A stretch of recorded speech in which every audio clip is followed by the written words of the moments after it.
ಶತಮಾನ ಕಂಡ ಐತಿಹಾಸಿಕ ಭೀಮಾ ಸೇತುವೆಗೆ ಕಾಯಕಲ್ಪ ಬೇಕಾಗಿದೆ. ನಿಜಾಮರು ಕಟ್ಟಿಸಿರುವಂತಹ ಭೀಮಾ ಬ್ರಿಡ್ಜ್ ಈಗ ಶಿಥಿಲಾವಸ್ಥೆಯನ್ನ ತಲುಪಿದೆ. ಯಾದಗಿರಿ ಬಳಿ ಭೀಮಾ ನದಿಗೆ ಅಡ್ಡಲಾಗಿ ಸೇತುವೆ ಕಟ್ಟಲಾಗಿದೆ. ಎಲ್ಲೆಂದರಲ್ಲಿ ಬಿರುಕು ಬಿಟ್ಟಿದೆ ಈ ಶತಮಾನದ ಭೀಮಾ ನದಿ ಸೇತುವೆ. ಬಜೆಟ್ನಲ್ಲಿ ಬ್ರಿಡ್ಜ್ ನವೀಕರಣಕ್ಕೆ 100 ಕೋಟಿ ರೂಪಾಯಿ ಮೀಸಲಿಡೋದಕ್ಕೆ ಆಗ್ರಹಿಸಲಾಗಿದೆ. ವಿಜಯಪುರ, ಹೈದರಾಬಾದ್, ಬೆಂಗಳೂರು ಸಂಪರ್ಕ ಕಲ್ಪಿಸುವಂತಹ ಸೇತುವೆ ಇದು. ಸದ್ಯ ಸೇತುವೆ ಬಿರುಕು ಬಿಟ್ಟಿರೋದ್ರಿಂದ ಸಾರ್ವಜನಿಕರಲ್ಲಿ ಆತಂಕ ಕೂಡ ಹೆಚ್ಚಾಗಿದೆ.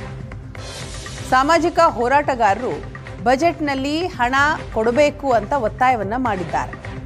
ಇಲ್ಲದೆ ಹೋದರೆ ಹೈದರಾಬಾದ್ ಟು ವಿಜಯಪುರ ರಾಜ್ಯ ಹೆದ್ದಾರಿ ಬಂದ್ ಮಾಡ್ತೀವಿ ಅಂತ ಎಚ್ಚರಿಕೆಯನ್ನ ಕೊಟ್ಟಿದ್ದಾರೆ. ಬ್ರಿಡ್ಜ್ನ ಅವಸ್ಥೆ ಹೇಗಿದೆ ಅನ್ನೋದರ ದೃಶ್ಯವನ್ನ ನೀವು ನೋಡ್ತಾ ಇದ್ದೀರಿ. ಶಿಥಿಲಾವಸ್ಥೆಗೆ ತಲುಪಿದೆ. ಕಾರಣ ಶತಮಾನದ ಭೀಮಾ ನದಿ ಸೇತುವೆ ಇದೆ.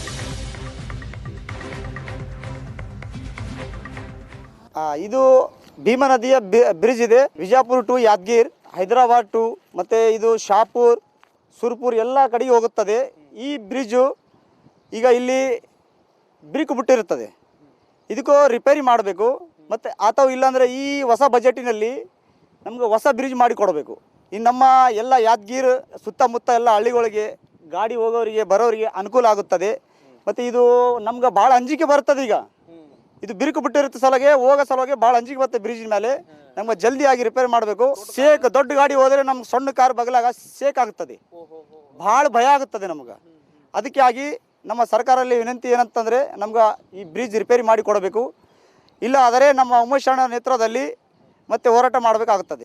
ಇದು ಯಾದಗಿರಿ ಜಿಲ್ಲೆಯ ನಿಜಾಮರ ಕಾಲದ ಸೇತುವೆ ಶಿಥಿಲಾವಸ್ಥೆಗೆ ತಲುಪಿರುವಂಥದ್ದು. ಪ್ರಮುಖವಾಗಿ ಈ ಒಂದು ಸೇತುವೆ ಏನಿದೆ ಯಾದಗಿರಿಯಿಂದ ವಿಜಯಪುರ ಬೆಂಗಳೂರುವರೆಗೂ ಏನಂತಂದರೆ ಸಂಪರ್ಕ ಕಲ್ಪಿಸುವಂಥ ಈ ಒಂದು ಸೇತುವೆ ಇವತ್ತು ಏನಂತಂದರೆ ಜನರು ಪ್ರಯಾಣಿಸಲು ಭಯ ಪಡುವಂಥ ಪರಿಸ್ಥಿತಿ ನಿರ್ಮಾಣಗೊಂಡಿದೆ. ಸದ್ಯ ನಾವು ಆ ಒಂದು ಸೇತುವೆ ಕೆಳಗಡೆ ಇದ್ದೀವಿ. ಇಲ್ಲಿನ ದೃಶ್ಯವನ್ನು ನಿಮ್ಮ ಮುಂದೆ ಏನಂತಂದರೆ ನಮ್ಮ ಕ್ಯಾಮ್ರಾಮನ್ ಇಡ್ತಾ ಹೋಗ್ತಾರೆ, ನೋಡ್ಬೋದು. ಇದು ಏನಂತಂದರೆ ಭೀಮಾ ನದಿ ಏನು ಹರಿಯುತ್ತೆ, ಈ ಭೀಮಾ ನದಿಗೆ ಅಡ್ಡಲಾಗಿ ಕಟ್ಟಿರುವಂಥ ಬೃಹತ್ ಆದಂಥ ಸೇತುವೆ. ನಿಜಾಮರ ಕಾಲದಲ್ಲಿ ಈ ಒಂದು ಸೇತುವೆ ನಿರ್ಮಾಣಗೊಂಡಿತ್ತು.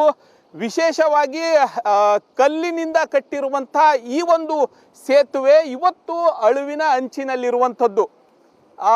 ಈ ಒಂದು ಸೇತುವೆ ಮೇಲ್ಭಾಗದಲ್ಲಿ ಅಲ್ಲಲ್ಲಿ ಬಿರುಕು ಕಾಣಿಸಿಕೊಂಡು ಈ ಒಂದು ಸೇತುವೆ ಮೇಲಿಂದ ಓಡಾಡಲಿಕ್ಕೆ, ಸಂಚಾರ ಮಾಡಲಿಕ್ಕೆ ಈ ಒಂದು ಭಾಗದ ಜನ ಏನಂತಂದರೆ ಆತಂಕ ಪಡುವಂಥ ಪರಿಸ್ಥಿತಿ ನಿರ್ಮಾಣಗೊಂಡಿರುವಂಥದ್ದು ನೀವು ನೋಡ್ತಾ ಇರ್ಬೋದು. ಬಿರುಕುಗಳು ಯಾವ ರೀತಿ ಏನಂತಂದರೆ ಅಲ್ಲಲ್ಲಿ ಕಮಾನ್ಗಳ ಮೇಲೇನೆ ಏನಂತಂದರೆ ಕಾಣಿಸ್ಕೊಂಡಿರುವಂಥದ್ದು. ಈ ಒಂದು ರಸ್ತೆ ಏನಿದೆ ಯಾದಗಿರಿಯಿಂದ ಬೆಂಗಳೂರುವರೆಗೂ ಏನಂತಂದರೆ ಸಂಪರ್ಕ ಕಲ್ಪಿಸುವಂಥ ಪ್ರಮುಖ ರಸ್ತೆ ಇದಾಗಿದೆ. ನೂರಾರು ವಾಹನಗಳು, ಬಸ್ಗಳು, ಗೂಡ್ಸ್ ವಾಹನಗಳಾಗಿರ್ಬೋದು, ಭಾರಿ ಗಾತ್ರದ ವಾಹನಗಳು ಇದೇ ಒಂದು ಸೇತುವೆಯಿಂದ ಸಂಚರಿಸ್ತವೆ.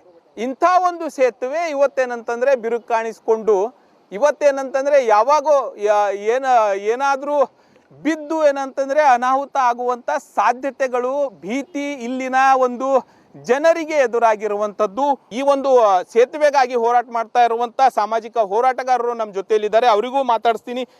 ಏನು ಹೇಳ್ತಾರೆ, ಏನಾಗಬೇಕಾಗಿದೆ ಹೇಳಿ ಸರ್. ಯಾದಗಿರಿ ನಗರದ ಹೊರಭಾಗದಾಗಿರ್ತಕ್ಕಂಥ ಸುಮಾರು ನಿಜಾಮನ ಕಾಲದಾಗ ನಿರ್ಮಾಣ ಮಾಡಿರ್ತಕ್ಕಂಥ ಇದಕ್ಕೆ ಯಾವುದೇ ಕಾಲದ ರಾಡು ಗೀಡು ಏನು ಸ್ಟೀಲ್ ಇರಲಾರ್ದ ಮಾಡಿದಾರೆ. ಇದು ಅದ್ಭುತವಾದು. ಈ ಕಲ್ಯಾಣ ಕರ್ನಾಟಕದ ಇಂಥ ಸೇತುವೆ ಎಲ್ಲಿ ನೋಡಿದ್ರೆ ಸಿಗದ್ರ. ಆದ್ರೆ ಇಲ್ಲಿ ತನಕ ನಮಗೆ ಬಾಳಿ